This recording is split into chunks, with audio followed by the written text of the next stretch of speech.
Let's first hear the monologue of Menglong in a Ralph Lauren promotional short video, dated June 2nd, 2020. The video runs about 2.5 minutes.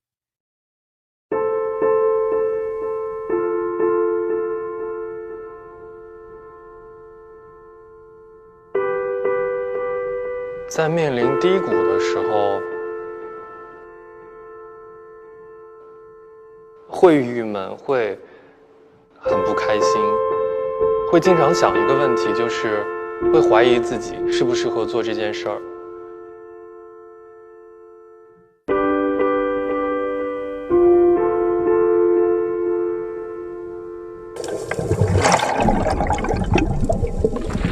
我觉得自己走出困境最大的动力就是还有自己想要坚持的事情。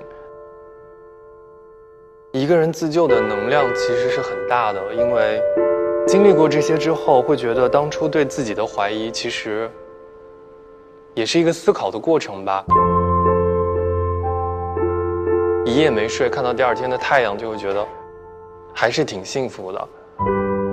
那种被阳光照射到的感觉，会让我觉得其实很多事情都不是事儿。触动内心最柔软的地方，家人吧，因为在跟家里人待了很久，家人就会觉得特别开心，特别幸福，每天有说不完的话要跟我说。他们的生活只有我所做的一点一滴，他们都会看在眼里，也会觉得以前有点遗憾吧，对他们的关心实在是太少。其实放慢脚步跟家人待在一起，也是一件很幸福的事儿。在疫情期间，其实看到很多人在经历着不幸，会让我反思说，其实生命的每一天都很珍贵。以前会遇到很多困难，会觉得是天大的事儿，但其实在生死面前，很多事情都已经不是事儿了，所以更想要珍惜在今后的每一天，不让自己留遗憾。生而为人，向阳而生。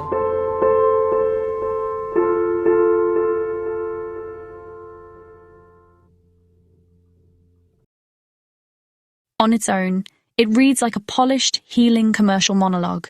In context, however, it tells a very different story, even though that context is fragmented.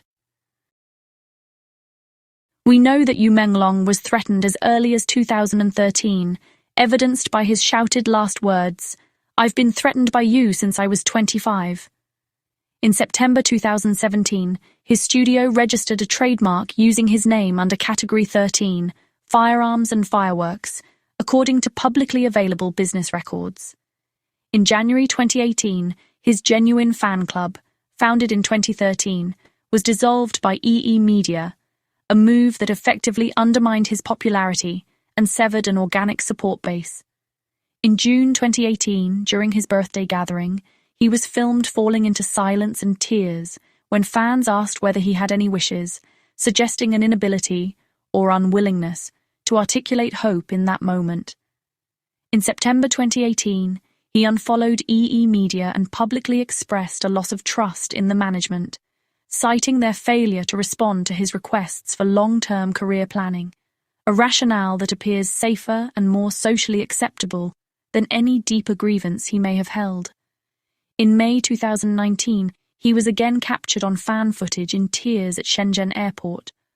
All of these events occurred more than a year before the Ralph Lauren video was released. Yet even as isolated and fragmentary data points, they provide sufficient context to read the monologue not as generic healing rhetoric, but as a carefully contained reflection shaped by prolonged pressure and constrained agency. In this light, the monologue is not about a career low, it is an existential reflection. What stands out most is what is absent.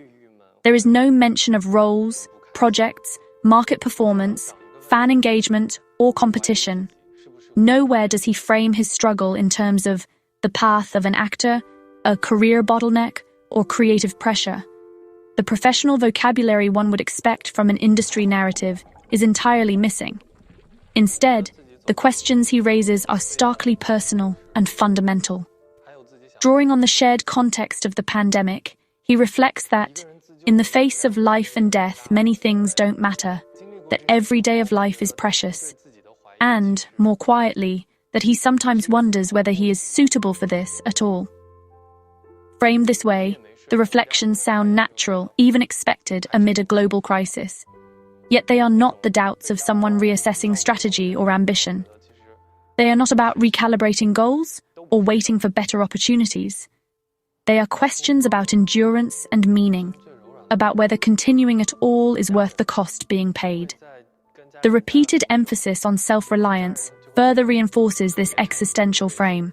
He states that the strength for a person to save himself is actually very great, and reflects that, after enduring hardship, the doubts you once had about yourself were also a process of reflection. Recovery, as he describes it, is solitary and internally generated. It does not emerge from external support, opportunity, or intervention. This inward orientation aligns closely with the broader context. Years of unresolved threats, the erosion of agency over his own identity, disengagement from management structures, and moments of visible emotional collapse in public spaces. Within this framework, relief is no longer defined by progress or achievement, but by sheer continuation. After staying up all night, seeing the sun rise the next day, I feel quite happy. Survival itself becomes the metric of well-being. Family, in the monologue, is both anchor and moral weight. He emphasizes that his family's lives only have me, that everything I do, they all see it, and expresses regret for past neglect. I really didn't care enough about them. These statements place obligation at the center of endurance. The desire to not leave regrets is less about optimism than insistence, an insistence on living within constraints, maintaining presence for those who depend on him. His focus narrows to the immediate, moments of light, shared time with family, and surviving each day.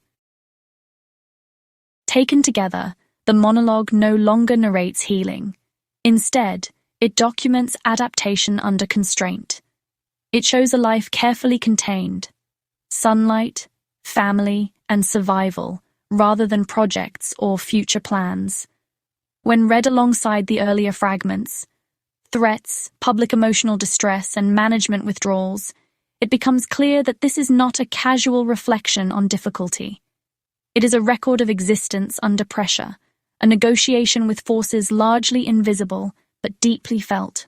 What appears to be a polished commercial about overcoming adversity is, in context, a profound statement about endurance, obligation, and the quiet, ongoing struggle to remain oneself. The fact that Menglong delivered this monologue in a commercial context is telling on multiple levels. Survival through performance.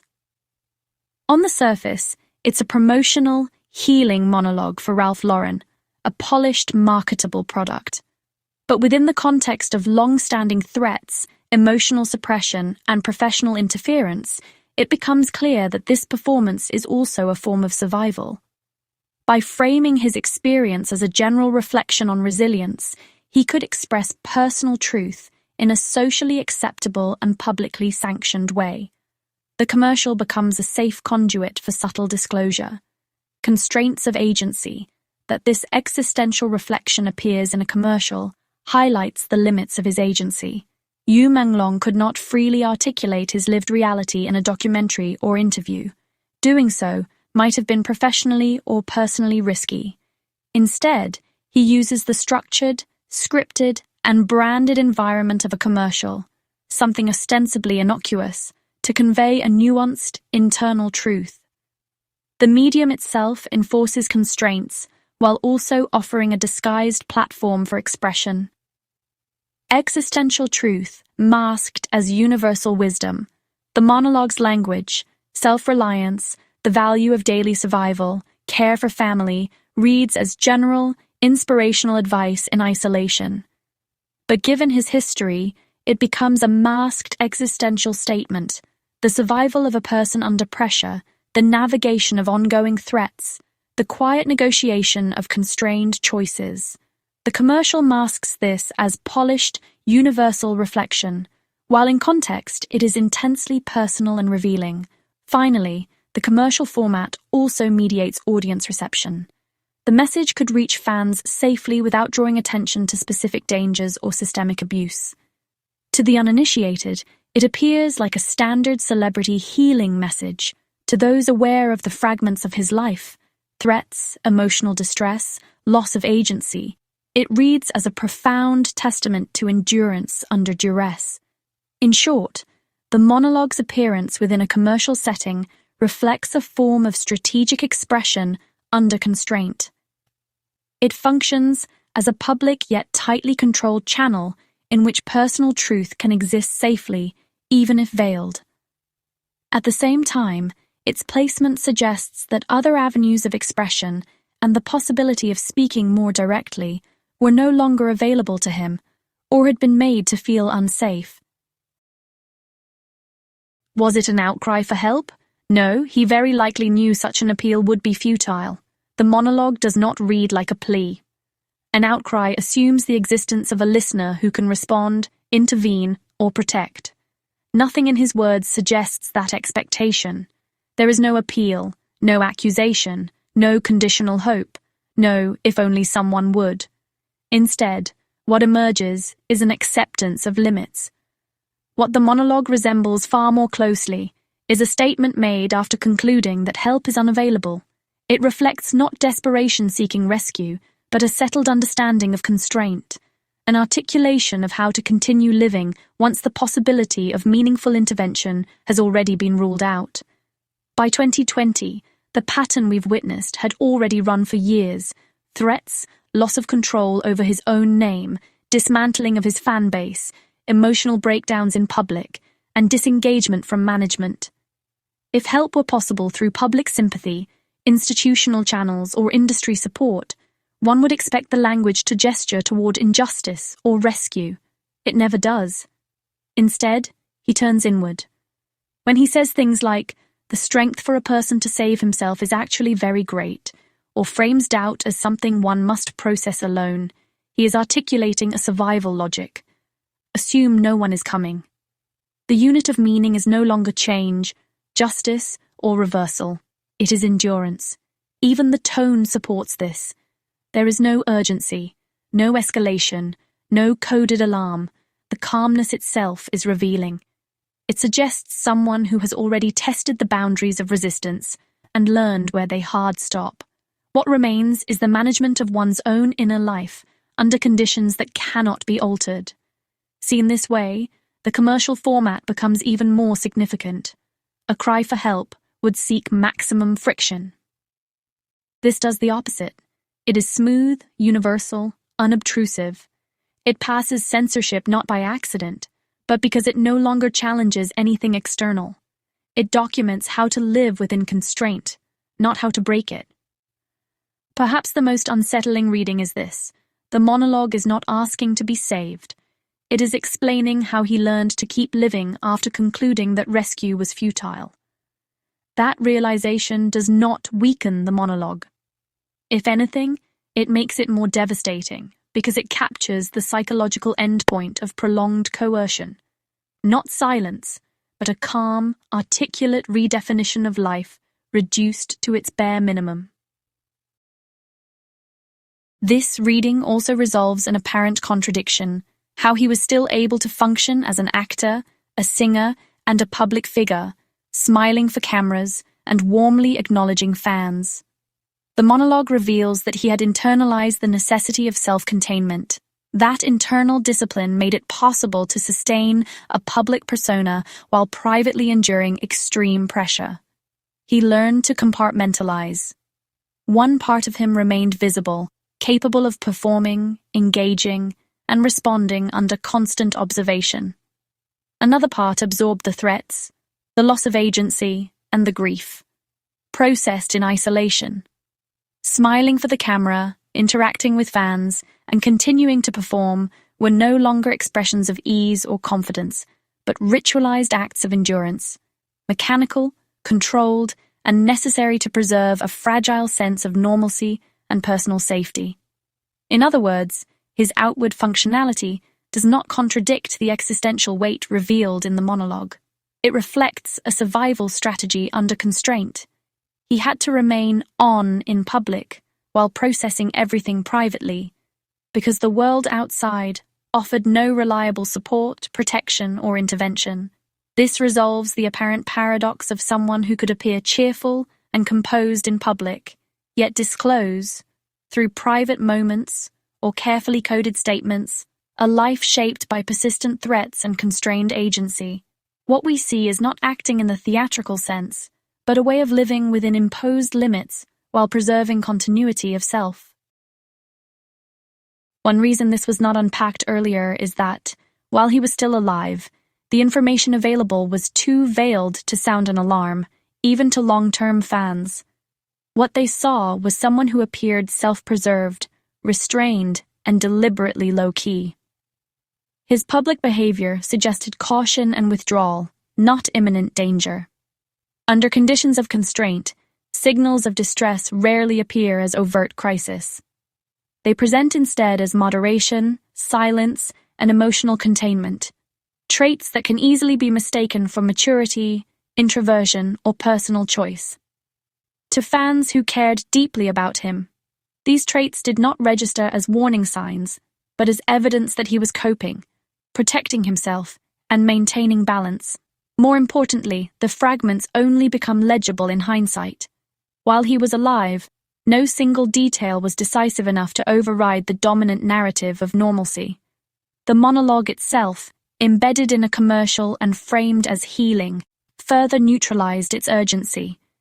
It communicated endurance rather than emergency. In this sense, the failure to unpack these signals earlier is not a failure of attention or empathy. It reflects how prolonged coercion works.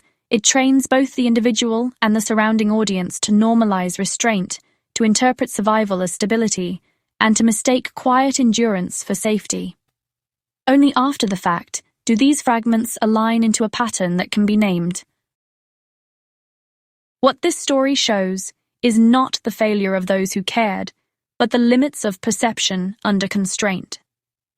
When survival requires restraint, even the truest signals can appear as calm, composure, or normalcy. Menglong's monologue becomes legible only in hindsight, not because it lacked truth, but because truth itself had learned to survive quietly.